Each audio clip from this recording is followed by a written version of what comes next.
Excel के इस tutorial में हम नॉट फंक्शन के बारे में बात करेंगे। नॉट फंक्शन क्या है, नॉट फंक्शन क्यों यूज़ किया जाता है, नॉट फंक्शन कैसे काम करता है, इसका सिंटैक्स क्या है, और फिर इसके कुछ एग्जांपल्स देखेंगे और फिर कुछ टिप्स एंड ट्रिक्स के बारे में बात करेंगे और लास्ट में इसके कंक्लूजन निकालेंगे जो भी इस ट्यूटोरियल्स में निकलता है। तो चलिए शुरू करते हैं। सबसे पहले समझते हैं कि नॉट फंक्शन है क्या। देखो, नॉट फंक्शन एक लॉजिकल फंक्शन है जो कि एक्सेल की लॉजिकल फंक्शन की सीरीज का एक पार्ट है। आप देखो, जैसे फॉर्मूला बार पे जाएंगे आप और इस पे आपको एक लॉजिकल दिख रहा होगा, लॉजिकल यहाँ पे आप जाएंगे तो यहाँ पे आपको एक नॉट फंक्शन दिखेगा जो कि एक्सेल की लॉजिकल फंक्शन सीरीज का एक फंक्शन है और बहुत इंपॉर्टेंट फंक्शन है। लार्ज कॉम्प्लेक्स कैलकुलेशन में इसका बहुत ज़्यादा यूज़ किया जाता है। अब इसका ये देख लेते हैं कि ये काम कैसे करता है। देखो, ये सिंपल से क्या करता है, ये आपकी कोई भी लॉजिकल वैल्यू का जो कोई भी रिजल्ट हो या कोई कंडीशन हो, ये उसको रिवर्स करता है। रिवर्स का मतलब यहाँ पे सपोज आपके पास ट्रू वैल्यू है तो ये क्या करेगा, उसको फॉल्स में कन्वर्ट कर देगा। अगर आपके पास फॉल्स है तो ये उसको ट्रू में कन्वर्ट कर देगा। इसका सिंपल इतना ही काम है और इसका कोई बड़ा सिंटेक्स है ही नहीं। इसमें ये सिंपल आपको यही करके देगा कि आपको ये फॉल्स को ट्रू और ट्रू को फॉल्स में कन्वर्ट करेगा। बस इसका इतना ही काम है। और आगे हम इसे यूज़ क्यों करते हैं, इसमें क्या होता है, सबसे पहले तो यही होगा कि ये कंडीशन या लॉजिकल कंडीशन को रिवर्स करता है, ट्रू को फॉल्स और फॉल्स को ट्रू करता है। दूसरा ये करता है helps in creating opposite checks for decision making. ये अपोजिट चेक के लिए बहुत ही बढ़िया फंक्शन माना जाता है। अपोजिट चेक अगर मैं बताऊं, आपको एक छोटा सा एग्जांपल बताने की कोशिश करूं, जैसे कि सपोज आपके पास कोई स्टूडेंट, किसी क्लास के स्टूडेंट के मार्क्स हैं। सपोज आपके पास कोई स्टूडेंट हैं और उसमें आपने ये डिसाइड करना है कि आपके पास 50 से ऊपर जितने स्टूडेंट के मार्क्स होंगे वो पास माने जाएंगे, अदरवाइज जो उनके नीचे होंगे फेल माने जाएंगे। तो ये आप सिंपल इफ फंक्शन से भी करते हो, आप ग्रेटर देन इक्वल टू 50 करोगे और पास और अदरवाइज फेल ऐसा करके करते हो। लेकिन यहाँ वहाँ पे हम क्या पूछ रहे हो, वहाँ पे हम ये पूछ रहे हैं कि हमें पास पता करना है, लेकिन हमें यहाँ पे पास पता नहीं करना है, हमें यहाँ पे पता करने हैं कि फेल कौन कौन से हुए हैं। तो ये एक तरीके से आप ये कह सकते हैं अपोजिट चेक है। ये आप पास पता नहीं कर रहे, आप यहाँ पे फेल पता कर रहे हो। आप इनडायरेक्टली देखो, आप फेल पता करोगे तो उसमें से जो माइनस करोगे तो पास ही निकलेंगे, लेकिन यहाँ पे आप अपोजिट चेक कर रहे हो। अब यहाँ पे आप क्या करोगे, नॉट फंक्शन का यूज करोगे तो आपके पास जो फेल्ड स्टूडेंट है वो निकल के आ जाएंगे। तो ये इसका सबसे बड़ा यूज है। और इसका कॉम्बिनेशन ऑफ इफ एंड और के साथ करके बहुत ही जबरदस्त लॉजिकल फंक्शंस, जैसे जहाँ कॉम्प्लेक्स लॉजिकल फंक्शन लगाए जाते हैं वहाँ पे इसका यूज़ कर सकते हो। इफ़ का भी आपको पता ही है कि मैं इसके बारे में ऑलरेडी डिस्कस कर चुका हूँ, एंड के बारे में ऑलरेडी डिस्कस कर चुके हैं, और के बारे में ऑलरेडी डिस्कस कर चुके हैं। तो ये आप उनसे चेक कर सकते हैं कि वो ये कैसे काम करते हैं, उनके बारे में भी आप देख सकते हो यदि आपने नहीं देखा या आपको पता नहीं है। उसके बाद देखो, ये सिंप्लीफाई द कॉम्प्लेक्स लॉजिक, ये जो कि बड़े लॉजिक हैं उनको बहुत ही सिंपल कर देता है। ये मतलब ये जहाँ पे आपको मल्टीपल, सपोज आपको नेस्टेड इफ लगाने होते हैं या कुछ जहाँ पे मल्टीपल लॉजिक लगाने होते हैं, वहाँ पे ये बहुत ही सिंप्लीफाई कर देता है। आगे जाके हम एग्जांपल देखेंगे तो आपको ये अच्छी तरह समझ आ जाएगा। और दूसरा है एरर चेकिंग और वैलिडेशन लॉजिक। तो ये चीज़ें, और इसका फिर दूसरा ये काम कैसे करता है और इसका मतलब सिंटेक्स क्या है। इसका सिंटेक्स देखो सिंपल सा है।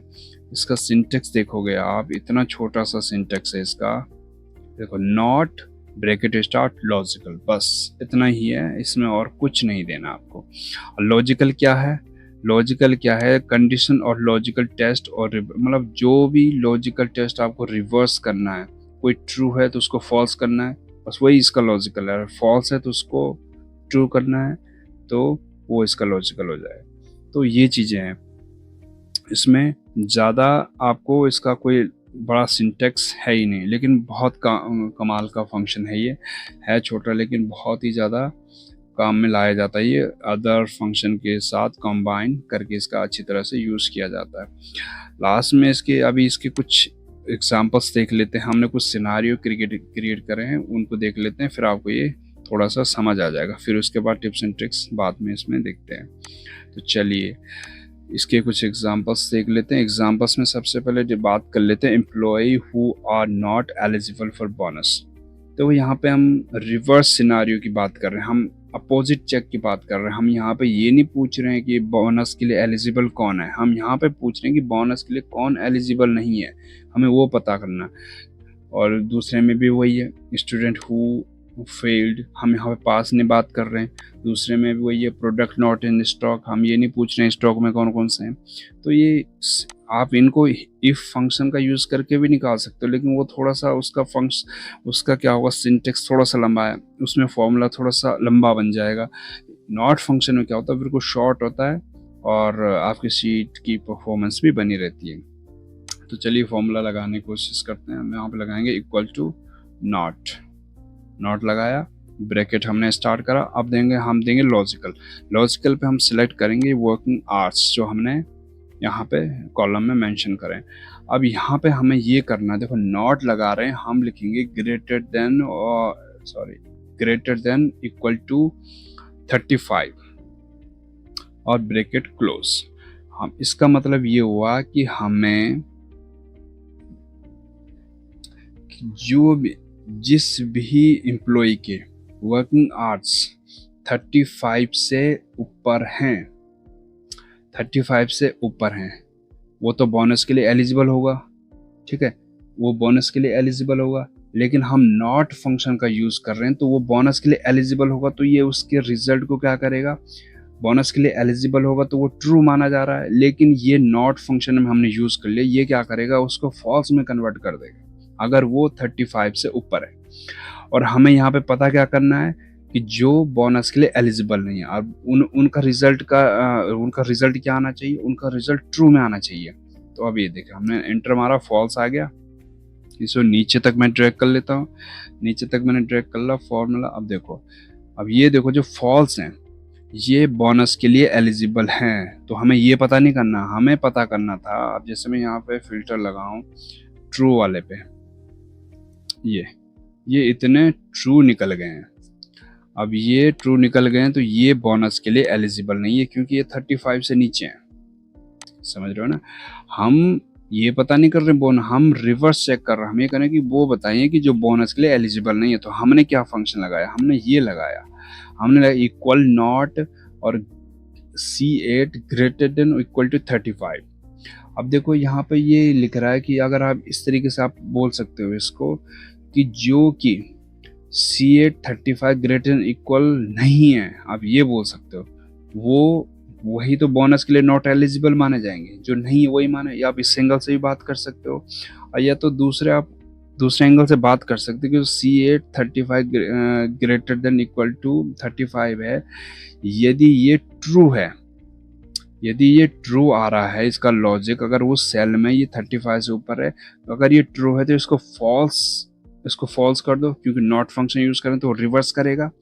और रिवर्स करने के बाद अगर ये फॉल्स आएगा तो मतलब वो बोनस के लिए एलिजिबल है।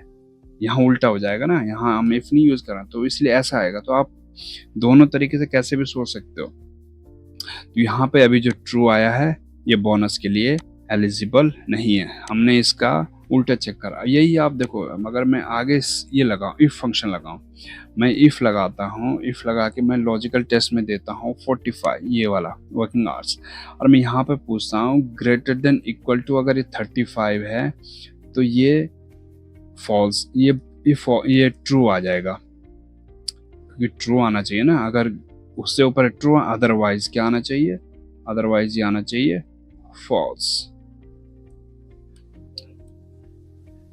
सॉरी कॉमा नहीं लगाया, ठीक है। तो ये नीचे तक आप ड्रैग कर लो। अब देखो ये उसका उल्टा आएगा, देखो यहाँ पे फॉल्स आ रहा है, यहाँ पे ट्रू आ रहा है, यहाँ पे ट्रू आ रहा है, यहाँ पे फॉल्स आ रहा है। ये उसका अपोजिट आएगा, सेम कभी नहीं आएगा, क्योंकि ये अपोजिट आता है और ये रिवर्स करता है। तो यहाँ पे आप ये समझ सकते हो, अगर हम इफ लगाते तो हमें यहाँ पे हम पता क्या कर रहे थे, जो बोनस के लिए जो एलिजिबल है, आप लिख सकते थे एलिजिबल फॉर बोनस। अब जो जो ट्रू में आएगा, यहाँ पे जो ट्रू आ रहा समझ लो कि वो एलिजिबल है, लेकिन हमें तो ये पता करना है ना कि जो एलिजिबल नहीं है वो चाहिए हमें। हमें इससे पता नहीं कौन, हमें इससे ये पता नहीं करना कि कौन एलिजिबल है, हमें ये पता करना है कि कौन एलिजिबल नहीं है। तो यहाँ पे देखो फॉल्स आ रहा था, क्योंकि हमें अब यहाँ पे हम फॉल्स ये समझते हैं हमें, क्योंकि हमें पता करना था कि नॉट एलिजिबल, तो नॉट एलिजिबल का हमें पता करना, तो हमें वो रिजल्ट ट्रू में होना चाहिए, तो ये ट्रू में आ गया, इसने रिवर्स कर दिया।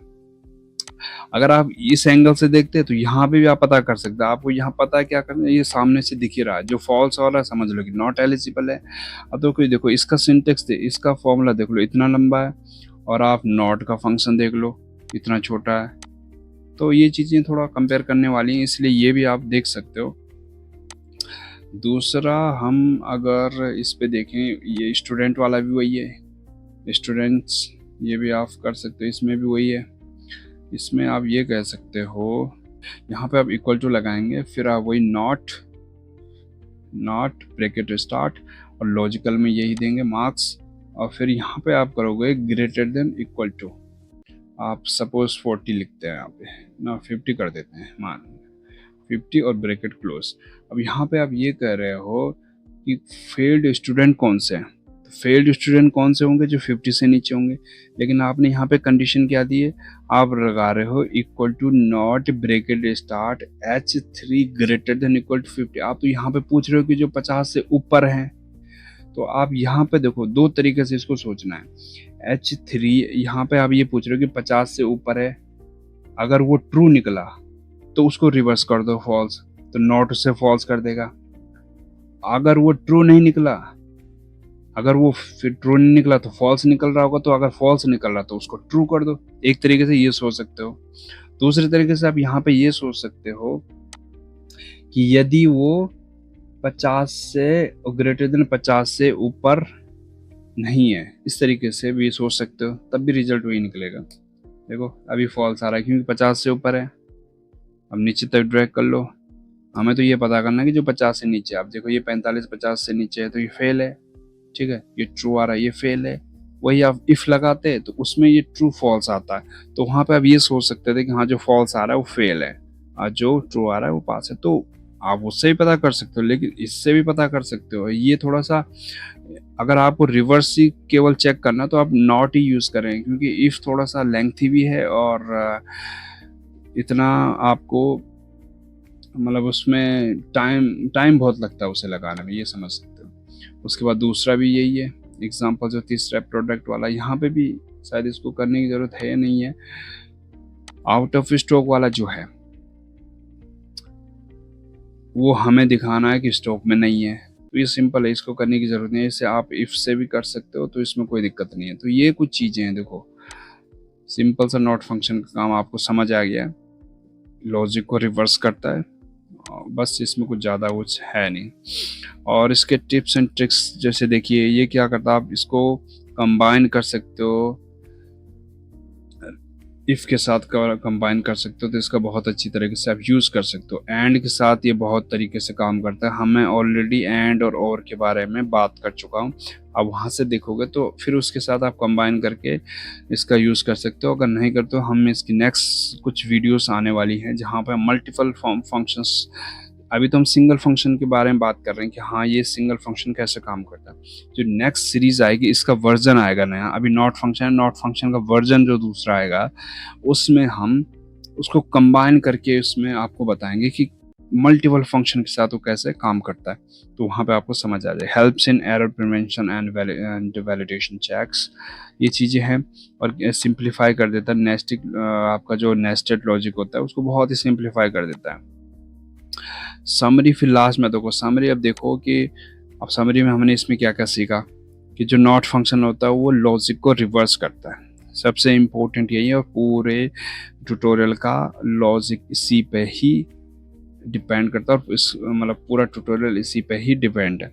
ये रिटर्न करता है ट्रू फॉर फॉल्स इनपुट और फॉल्स फॉर ट्रू इनपुट्स, ये आपको पता ही है क्योंकि ये कहानी वही है। देखो ये लॉजिक को रिवर्ट इन्वर्ट करता है तो ये वही मतलब हो गया, ट्रू को फॉल्स करता है, फॉल्स को ट्रू करता है, जैसे कि हमने अभी वो एग्जाम्पल्स में देखा था, डिसीजन मेकिंग, लॉजिक और ये चीज़ें देखो।